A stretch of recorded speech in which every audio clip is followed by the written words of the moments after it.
Good evening, everyone. My name is Don Shanahan, and welcome to another movie classroom. As part of the website, every movie has a lesson.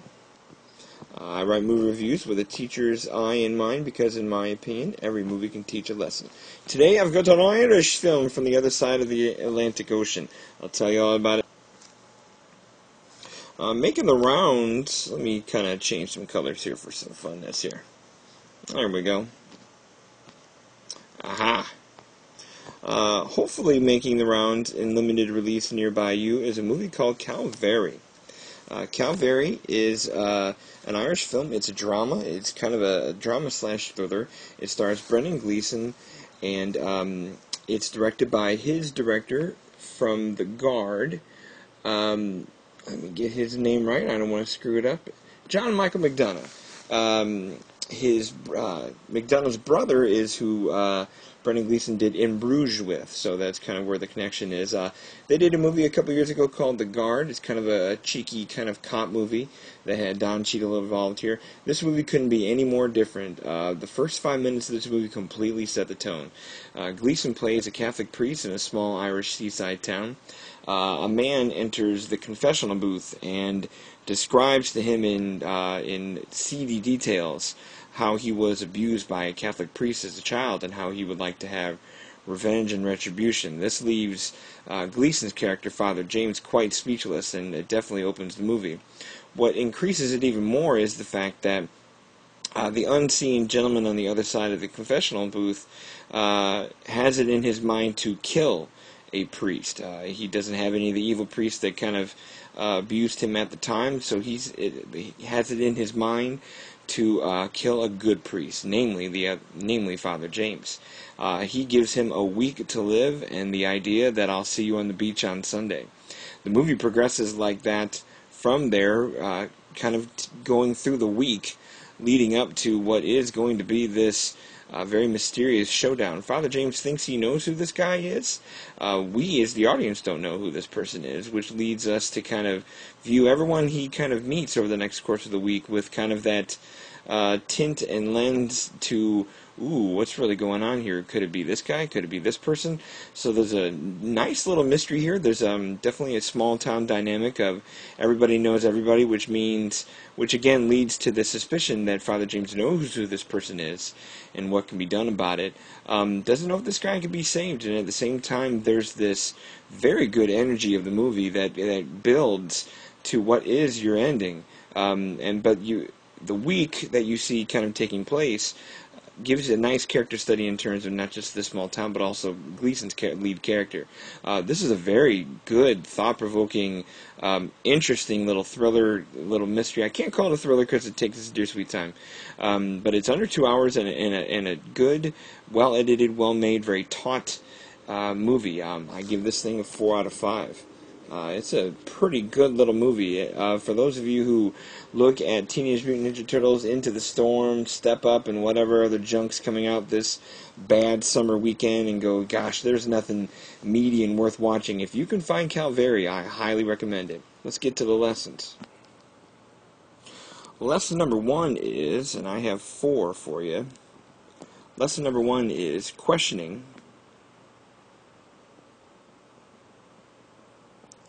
how to absolve the past.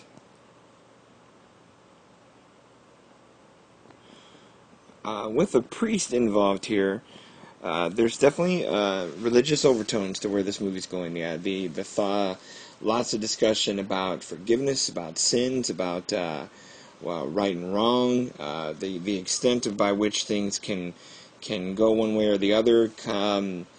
You can maybe make a case that this movie kind of shows the loose and unsteady ground that maybe the Catholic Church is on, and how it's kind of hard for them to be kind of taken as seriously as they once were, thanks to unfortunate cases like the abuse cases that have come up in the Catholic Church. But where this lesson's going here is the opening confession reveals a man who does not want to cope and does not want to forgive the people who wronged him.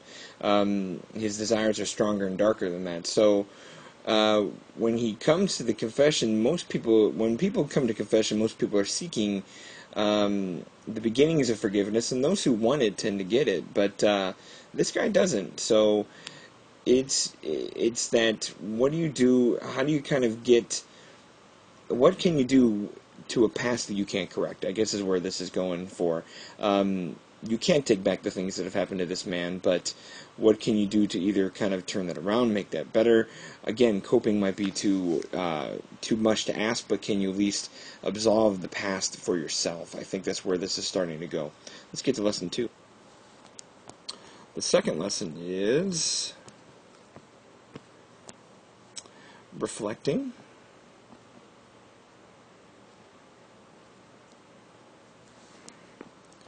on your life and whether you lived a good one.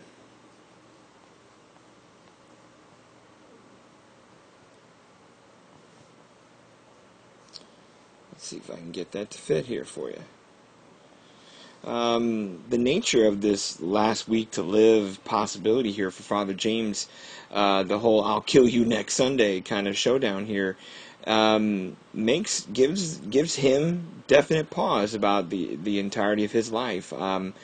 He came to the priesthood late in life. He has a daughter played by Kelly Riley here, who is from a deceased mother, and she's kind of a troubled 20-something herself, maybe 30-something because of the age of Gleason, but he wants to know that he's done well, that he's led well, that he's done right by others, that he's respected. It's hard for him to get respect in this small town because no one kind of respects the church. So he questions whether or not he's lived that good life, especially with the prospect in mind of not living past a week. So that's where lesson 2 kind of sums up. Let's get to lesson 3. For the third one, we go biblical here. Although I'm not a good Bible quoter, so you're just going to get what I get. Lesson number 3 is the binds of the commandment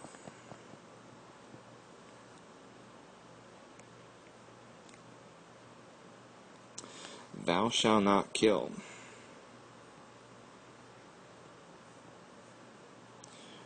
There's not a super lofty discussion in this movie about the bounds of whether or not when killing is right, when killing is not right. In the seat of where Father James is, it's, there is no kind of asterisk to it, I guess, is one character, what he brings up to another character in the movie is, there's not a circumstance where it is. Someone likes to bring up the idea of self-defense, especially in the idea of the whole "I'll kill you on Sunday" thing. But even then, we have this priest who, is tempted by the idea of self-defense, but at the same time knows he should turn the other cheek, even if it's not the most justified thing in the world. So there's that complication here that definitely builds as lesson 3. The last lesson, lesson number 4, kind of goes back to lesson 1 and gets a little more specific. Hopefully it brings it home. This ends up being a situation where Father James has to kind of confront this man. I mean, there's this situation in the beginning of the movie, but also it turns into the one at the end. So, confronting someone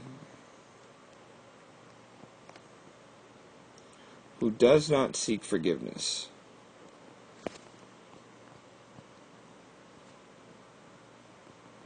Now, this isn't just centered on the mystery man who is making this threat, but Father James runs into a lot of people in the town who openly screw their lives up. They openly maybe abuse different things, racial issues, beat their wives, domestic problems, vices and personal flaws and things like that. Not a lot of people in this very isolated town are looking for much forgiveness. The ones that do take it seriously mean to, but I'd say more or less, the majority doesn't. So you have, I'm not saying it's a big, crazy town of sinners, but you have a lot of people who just their compass isn't pointed towards the church. So it turns into that place where, can they forgive themselves first before they seek the forgiveness of the so-called higher power?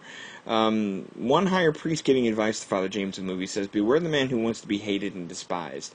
The idea is that when people are sinning for that kind of attention, they either kind of want to be loved, admired, feared, or, at the worst case, hated and despised. We have that character above all the other characters in town, like I said from lesson 1, who does not want forgiveness, that isn't going to absolve the past. So with that in mind, things have kind of digressed that far. This guy might not be able to be saved, and that turns into that can, Father James pull this out? Like I said, this has Western level tension and build up. It's not, obviously it's not a Western movie. There's not going in that kind of, high noon direction, but it has that tone and feel, despite the setting being in a very seaside little Irish town.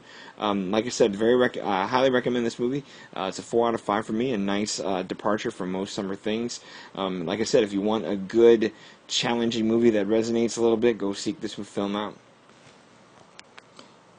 As always, you can find my full review of Calvary and all of my reviews at www.everymoviehasalesson.com. We're getting to the dog part of August, where I'm not sure how many things there are that are worth reviewing, but like I said, this film is a nice little small independent gem. I hope you go find it. Have a good night, everyone.